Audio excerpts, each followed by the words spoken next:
Entonces voy a hacer este recorrido histórico, ¿no? Yo esta presentación la armé exponiendo tres momentos migratorios a lo largo de la historia de Chile, ¿no? Primero, la colonia, después vamos a decir algunas cuestiones sobre el proceso de independencia chilena y la migración selectiva para llegar a las migraciones contemporáneas.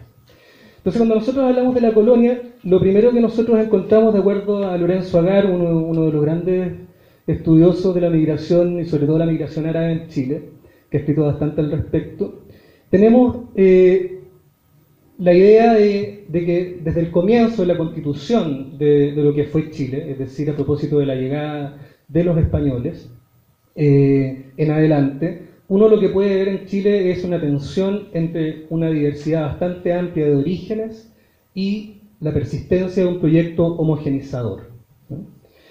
¿Qué quiere decir eso? La historia latinoamericana y también en Chile, ¿no?, nos muestra que los procesos migratorios se fueron desarrollando desde el momento mismo de la conquista y la colonización europea, principalmente protagonizada por portugueses y por españoles, ¿no?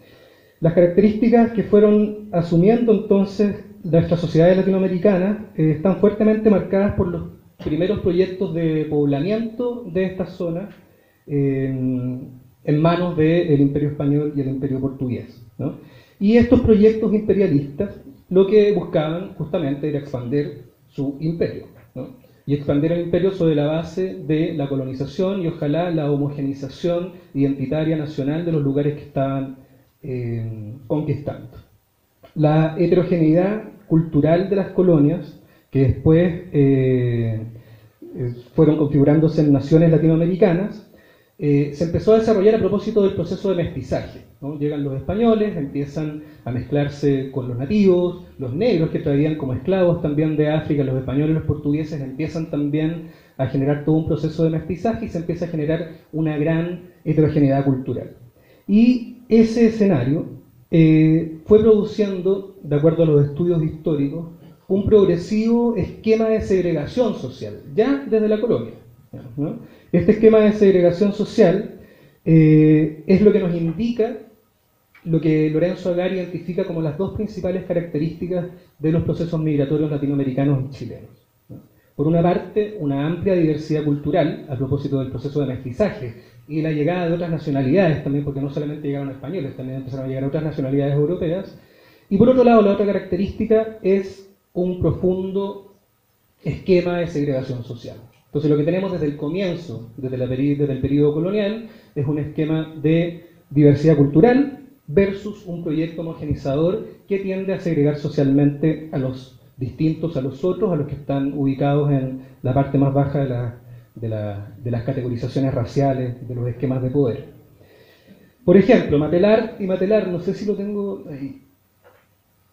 Sí, Matelar y Matelar dice, en esa época, ya, ¿no?, hay una taxonomía bastante bien desarrollada. Los blancos o españoles, entre los cuales se distinguen los españoles europeos de los españoles americanos o criollos.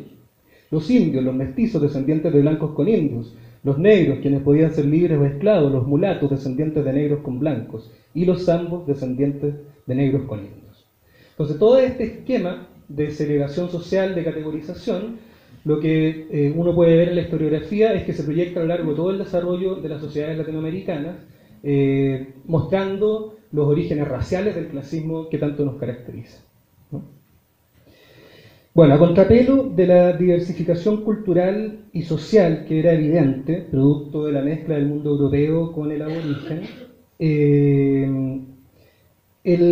las aspiraciones de la élite naciente chilena estaban orientadas por los principios de la homogenización cultural y fueron desarrollando sus proyectos de constitución del Estado Nacional, intencionando procesos migratorios que tributaran a esa idea. Es decir, todas las medidas que se tomaron en un primer momento para poder ir desarrollando lo que es el Estado Nacional, tenía como trasfondo el espíritu homogenizador, ¿no? Eso como primera cuestión, ¿no? Todo lo que resultara distinto era subvalorado, estaba en una escala social, en un escalón de la escala social bastante inferior. Por ejemplo, Ambrosio Higgins, ¿no? ¿Les suena? Ambrosio Higgins es uno de los representantes de la época que miraba la migración en Chile como una cuestión que venía a generar, ¿no?, el peligro del desorden racial, el peligro del desorden identitario que se estaba configurando antes de la independencia. Entonces, Ambrosio O'Higgins está escrito así por Fuenzalida. Ese gobernador de Chile y más tarde virrey del Perú, creo que está también ahí, sufriendo como había sufrido en cabeza propia y en la de sus amigos los efectos de las leyes sobre extranjería, fue en el mando el más tremendo de los perseguidores de cuanto elemento demográfico extraño asomó por nuestro suelo. Para mantenerse grato al soberano y hacer insospechable su conducta funcionaria, vigiló, como Argos de 100 ojos, nuestras costas para que no se filtraran los enemigos de la fe. Llevó su celo hasta los extremos más pueriles para alejar hasta la sombra de una tacha su celo anti-extranjeril. El que llevaba en sus venas sangre irlandesa, el que llevaba en su cerebro ideas de progreso, el que llevaba en su espíritu organizador y potente, acomodado a las soluciones rápidas, un temperamento tan propio para resolver acertadamente, sin embargo, se dejó voluntariamente enredar en las ridículas telarañas de la persecución al extranjero. ¿No? Fuenzalida, ¿no? Historia. Luego de este periodo colonial en que nosotros ya vemos el modo en que se empieza a fraguar una cierta representación sobre la diversidad cultural, ¿no?, a propósito del desarrollo de un proyecto homogenizador, lo que uno puede ver es el paso a las migraciones en el siglo XIX y comienzo del siglo XX post-independencia, ¿no? Durante toda la fase previa de 1530 a 1600, 1700, mitad del siglo XVIII, lo que uno pudo ver entonces es un proceso de colonización donde los españoles estaban tratando de expandir el imperio, o instalar sus lógicas imperiales en Latinoamérica, junto con los otros imperios que llegaron en la época, y resguardaron siempre la idea de que había que mantener una visión ideológica relacionada con los dictámenes de la fe, ¿no?, y una cierta pureza de sangre, ¿no?, está escrito, ¿no?, una cierta pureza de sangre que sería la pureza de la sangre española. Luego, ¿qué es lo que aparece? Lo que tenemos en el siglo XIX y en el siglo XX son las migraciones que comienzan a promoverse, ¿no?, que comienzan a facilitarse explícitamente desde los gobernantes de la época, ¿no? Acá hay una portada de uno de los informes que citó Luis, ¿no?, redactado por Benjamín Vicuña Maquena, que es una serie de recomendaciones a propósito de las comisiones que nosotros conocemos tan en boga en nuestros gobiernos. Esto es una comisión también, ¿no?, sobre migraciones, ¿no? ¿Y qué es lo que hacen los especialistas en migración? Vicente Pérez Rosales, Benjamín Vicuña Maquena y otros, es recomendarle al gobierno de Chile que promuevan los procesos inmigratorios específicamente europeos, no otros, ¿no?, específicamente europeos, por razones que tienen que ver con la geopolítica, con el desarrollo de la industria, con el mejoramiento de la raza, ¿no? Es decir, lo chileno, lo aborigen, lo indígena, lo negro, lo chino, ¿no?, eran migraciones que había que evitar, ¿no? Y está escrito, ¿no?, está escrito en esta taxonomía también de las nacionalidades de las cuales nos hablaba Luis, que yo les traigo acá unos ejemplos, ¿no? Está explicitada la idea de que los chinos y los negros era a toda costa una migración que había que evitar, ¿no? Es decir, el ideal europeo, ¿no?, que representaba el progreso y la civilización, era todo lo que recomendaban los expertos de la época. Basados entonces en la creencia de que las naciones europeas constituyen una civilización superior, la inmigración, desde ella pensaban, impactaría positivamente a los estados en formación, ¿no? Y a partir de octubre de 1882 se crea la Agencia de la Colonización General en Europa. Es decir, se empieza a crear toda una institucionalidad que promueve desde Chile y en Europa la migración europea de nacionalidades bastante específicas, ¿no? ¿Cuáles son las nacionalidades que eran promovidas, digamos, ¿no?, sobre la base de un acabado conocimiento antropológico, ¿no?, de parte de estos gobernantes? En primer lugar, había que fomentar la llegada de alemanes por su carácter y por pertenecer a una raza especial que forma su patria en el bosque, donde levanta su hogar o en el que ve crecer sus hijos libres y felices. En segundo lugar, ¿no?, ya lo pasé, a ver, dale uno más. No, déjalo ahí, déjalo en la otra, en la que viene, porfa. Ahí. En segundo lugar, a italianos y suizos, porque se arraigan con rapidez, son buenos agricultores, afables, de clara inteligencia y provienen de una cultura genial. En orden descendente después recomendaban traer a los vascos por ser sobrios y adecuados para el trabajo rudo, aunque no se establecían de manera definitiva, ¿no? Esto también, en todas las nacionalidades que eran buenas para viajar, no querían gente que se quedara, ¿no? Belgas, por sus dotes especiales para la industria. Ingleses, escoceses e irlandeses, haciendo la salvedad que eran viajeros o transeúntes útiles, y no era esperable que se convirtieran en colonos. Si hay franceses acá, disculpen. Los franceses, en términos generales, eran los peores inmigrantes conocidos, pues siempre regresaban a su país, además que eran vanos, pocos dados a la familia y carentes de espíritu religioso. Francia es... Los españoles ofrecían desventajas por su carácter altivo y dominante, y de los cuales nada tenemos que aprender porque ellos ya nos han legado su sangre, lengua y sus costumbres como una herencia irrenunciable. Y como les decía, en este informe se dejaba expresa constancia que los chinos y negros eran inmigrantes no deseados en el país. Bueno, se fue avanzando en el desarrollo de estos procesos migratorios y civilizatorios, es decir, todo el proceso de constitución del Estado Nacional chileno tiene como trasfondo una representación de la civilización europea como el lugar al cual tenemos que llegar, ¿no? A propósito del mejoramiento de la raza, a propósito del desarrollo industrial, a propósito del desarrollo del conocimiento y todo lo que nosotros conocemos como colonización total de estos territorios. Y en ese contexto de favorecimiento de la migración europea ya se creaban conflictos en la época, ¿no? Se creaban conflictos, dale uno para atrás a ver si les puedo mostrar ahí. Ahí, por ejemplo, siglo XIX, Mercurio del Paraíso, octubre de 1885.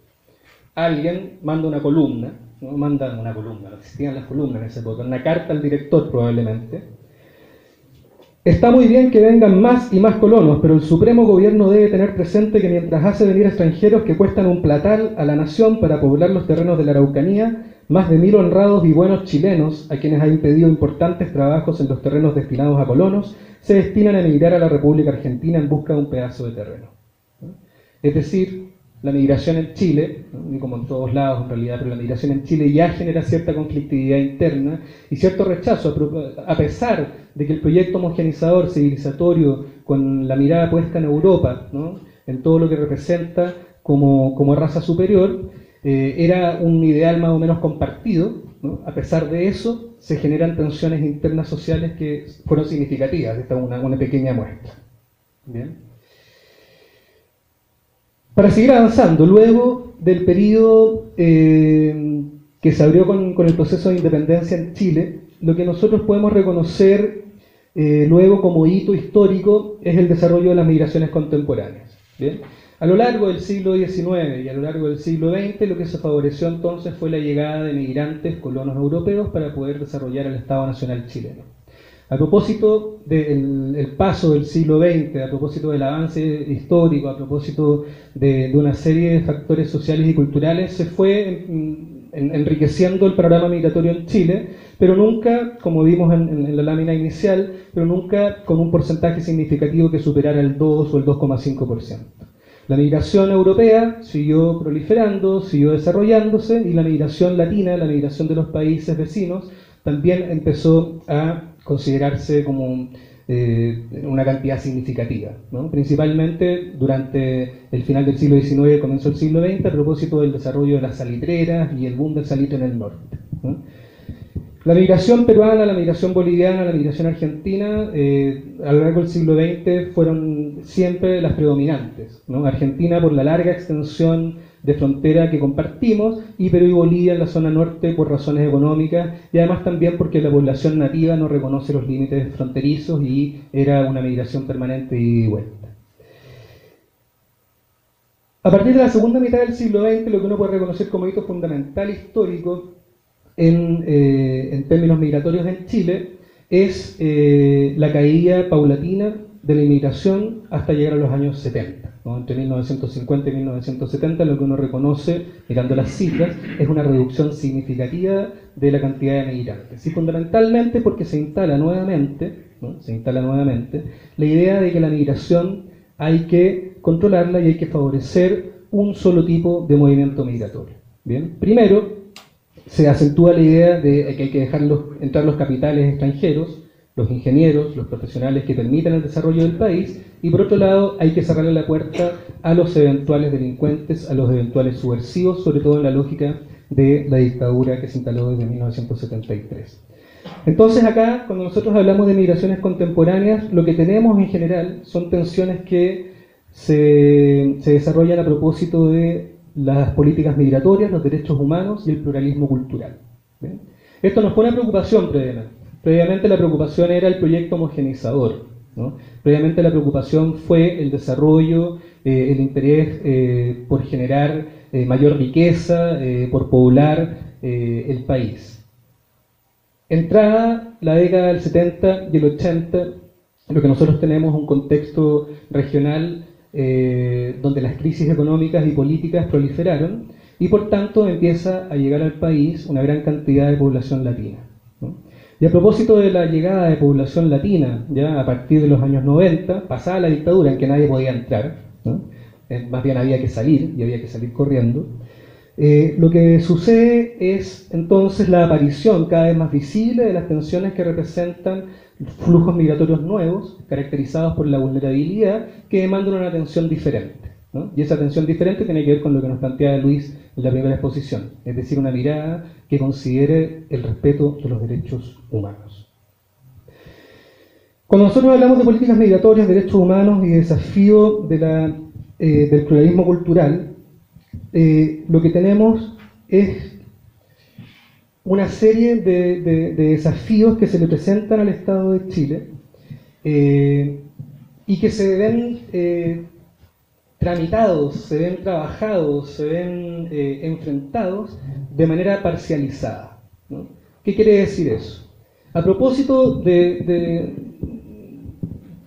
la historia de la cual yo les estoy hablando ahora, de los procesos migratorios, en Chile lo que ha sucedido es que la migración se tiende a enfrentar con ciertas medidas administrativas, con ciertas lógicas que permiten superar ciertos problemas puntuales de los migrantes sin atender nunca el tema de fondo. Y el tema de fondo es el respeto de los derechos humanos de los migrantes. El tema de fondo es la integración social de los migrantes. El tema de fondo es el reconocimiento o la confirmación de la existencia de personas que llegan al país y no meramente de trabajadores, ¿no?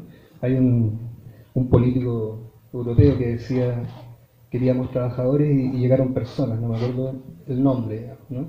Pero, ¿qué quiere decir eso? ¿No? La tensión entre políticas migratorias y derechos humanos tiene que ver con una masificación de los flujos migratorios, pero flujos migratorios profundamente vulnerables, ¿no?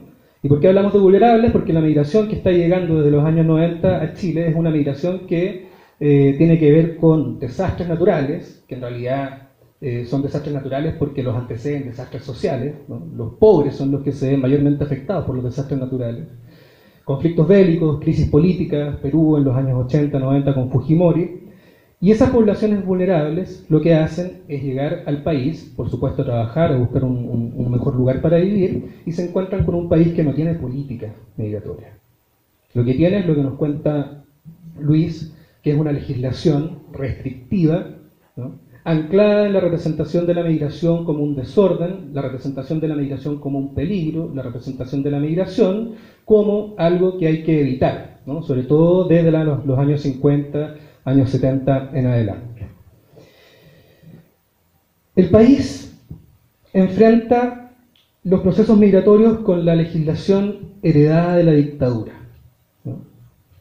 Y la legislación heredada de la dictadura lo que nos entrega es un conjunto de elementos materiales y simbólicos que circunscriben los procesos migratorios dentro de los parámetros de la seguridad, la restricción y el control. La migración no es algo que hay que recibir entonces, la migración es algo que representa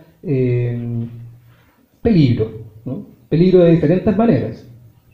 Porque lo que nosotros vemos es que no solamente el peligro de la delincuencia, lo que nosotros vemos hoy día es que además la migración rompe familias, ¿no? ¿Han visto las noticias de Antofagasta? ¿No? Es decir, la migración como un peligro sexual, ¿no? La migración como algo que viene a subvertir un cierto orden en X dimensión de la vida social, ¿no? La migración como algo que viene a ensuciar una cierta pureza de sangre, la migración como algo que viene a desordenar nuestras representaciones identitarias, etc. ¿No?